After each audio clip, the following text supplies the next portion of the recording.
Hi everyone. I hope you and your family are well and safe. Today is Tuesday, September 8th of 2020, and it's 9:30 a.m. here in India. Welcome back to another live session of Octane Virtual Meetup, where we focus and talk about various hot topics on IBM Planning Analytics powered by TM1. For those of you who are attending this session for the first time, I would like to let you know that we do these virtual meetup sessions every month. So make sure that you are all up to date with all our future meetup sessions. Today, we will be covering a very interesting topic, and the topic is TM1 PA hacks for Excel, how to use dynamic arrays and other cool features to enhance the productivity of the reporting.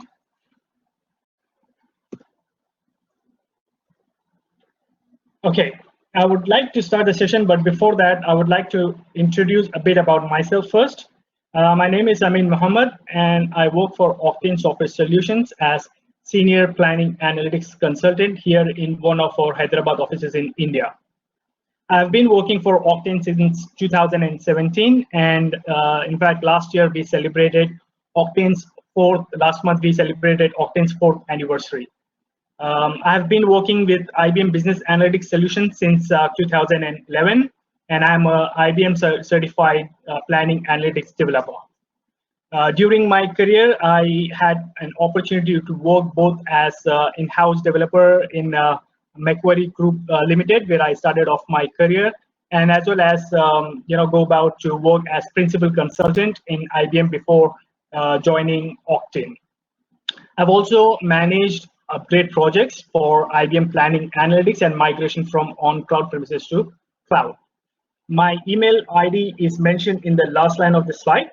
Please feel free to shoot me an email in regards to today's session or any feedback that you may have pertaining to this particular session or any future sessions that you would want me to cover off.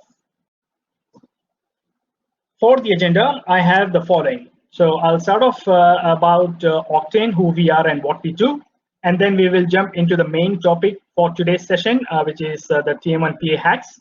And then finally, we will wrap up the session with any question and answers that you would have at the end. So about Octane first. So to start off, we are an IBM Gold partner. So we have 6 offices, out of which 2 offices are in Australia and 4 in India.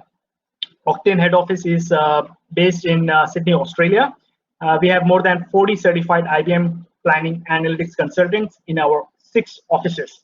And together we have delivered more than 100 projects successfully. So bit about what we do. So our 4 key areas of expertise are providing consulting, development, support, and training. Our offices in India has 24/7 support center wherein we manage our global clients all day, all year. We also provide virtual IBM planning analytics training sessions to our clients. Now let's get started off with our topic. Get started. As for the agenda, so I'll be attempting to cover the following topics. I'll start off with the introduction of the dynamic array functions. All right, just the basic introduction of that. Then I'll list the currently available dynamic array functions with its syntax. Once that's done, then I'll also walk through some of the key considerations and caveats while we use the dynamic array functions, and a bit of a touch base on the importance of ampersand sign when using the dynamic arrays. And then finally, we'll move on to the demo where I'll cover the dynamic array functions and other PAF quick hacks. Now, let's start with the introduction of the dynamic arrays. So in September 2018, Microsoft released the dynamic array formulas for Excel for Office 365. So it's been there for quite a bit of time.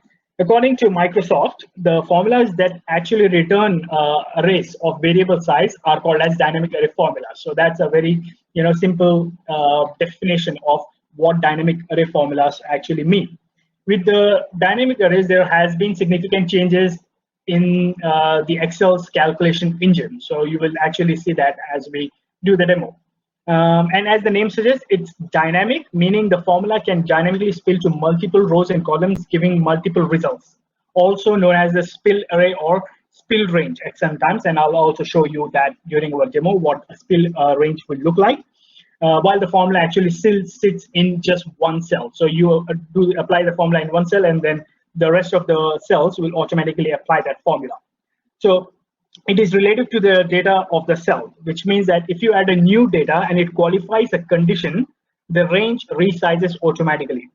It is only currently supported in Excel 365, so make sure you have that version of Excel, and that it is not supported right now in Excel 2010, 13, 2016 perpetual license and 2019 perpetual license. So that's where it is currently not supported, but in future it may even be extended to that as well. Now let's see how we can quickly test the dynamic arrays quickly in Excel to see whether your Excel is compatible for that or not. Okay, now that we have seen how the dynamic array works, let's see how it is different from the legacy Excel formulas, right? So in Excel, in legacy Excel, which is the Excel pre-Excel Office 365, array formulas also known as the legacy array formulas always return a fixed size result, as we had actually seen. They always fill into the same number of cells.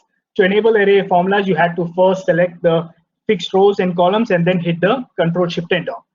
The spilling behavior in this topic does not apply to the legacy array formula. So that's something that we have to be clear about. So that's more about how the dynamic array formulas are different to the old legacy Excel formulas. Now coming to the next slide, which is the list of the DA functions. So right now what you can see, there are 6 dynamic array functions that are available in Excel 365. So while all of these formulas by itself may not necessarily be that productive, but if they are used in conjunction with other Excel formulas, then its true potential can be utilized. So the first one that we see in here is the filter function, and that is the most famous and commonly used dynamic array function. So this function actually returns a range of data based on a supplied criteria that matches that particular match records. So this is similar to the VLOOKUP, if you know, except that VLOOKUP only returns one cell, whereas this returns multiple cells when you apply this particular formula. So that's more about the filter formula. So these are the arguments that it takes. So it takes an array, and then include is where you define the criteria based on which you want to filter your array, and what do you want to return if there are no results found. So similarly, you have got other dynamic array functions. I won't go into the details of it, but just to give you a bit of an overview of what all this filter function dynamic array function does. So the rand array function actually generates array of random numbers. So that's what the rand array does. Sequence is also a pretty cool function, which actually generates a list of sequential numbers in an array. So the array can be one-dimensional or two-dimensional, so it can cover the row and the column. And the start and the step values are the arguments within that. So similarly, we have the argument function. So this actually, sorry, we have got sort function, which simply sorts the contents of an array or the range that you select. So the way values can be sorted by one or more columns, so it doesn't have to be just one column. So that's what you can do. Then similarly, you have got the sort by function, which allows you to again sort the range or array based on values from another range. So it is slightly different to sort, wherein here you can use another range to sort the current array that you have.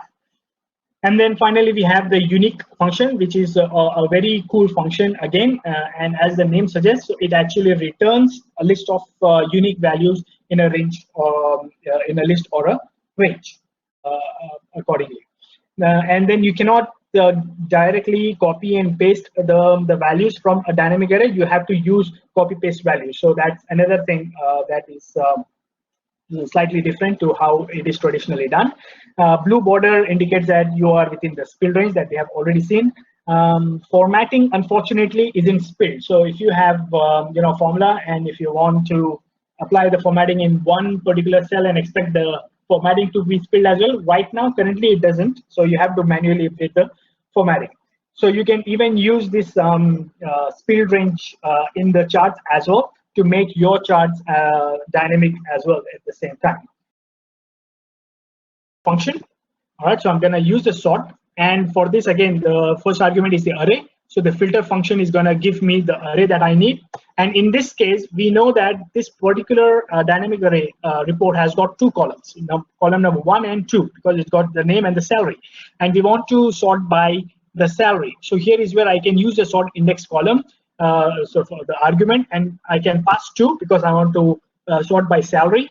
And if I say want to sort it in descending order, I'll just pass it as -1. And now all my employees are sorted automatically basis on the salary. So the higher the salary, the employee name would be listed out over here.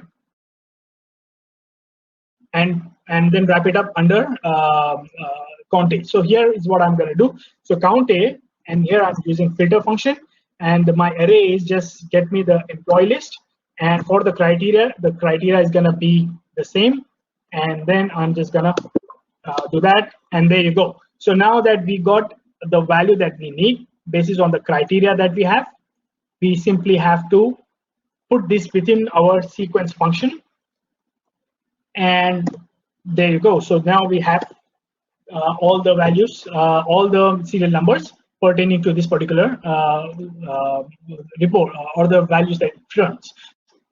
All right, so one thing that to note here is by default, it actually spills across to the rows. If you want to spill it across to the columns, you can wrap it up under transpose, and that will now spill that across to the column. So now that we have got a cross tab, based on the information that we have here, now we can simply, to know how many employees are there for each department and organization, can use a count fs function to say what is that you want to count. So I'm going to say employee list, and what is my criteria, the criteria organization, the reports. Now say we have this variance percentage, right? So now this variance percentage actually shows 2020 versus the previous year variance percentage, as you can see here. But again, it's not looking very pretty. Like, you won't be able to just make out how you are trending by just looking at this numbers, because it's not very intuitive. Now, what I can do is I can add some color coding over here. And if I have to do the color coding, obviously one way of doing it is through the conditional format. But it's not the wisest thing to do when it comes to the dynamic reports to apply the conditional formats on that one, because it doesn't just go well with that. So the other way of it is to do the same, which is achieve this color coding by using the custom format. All right.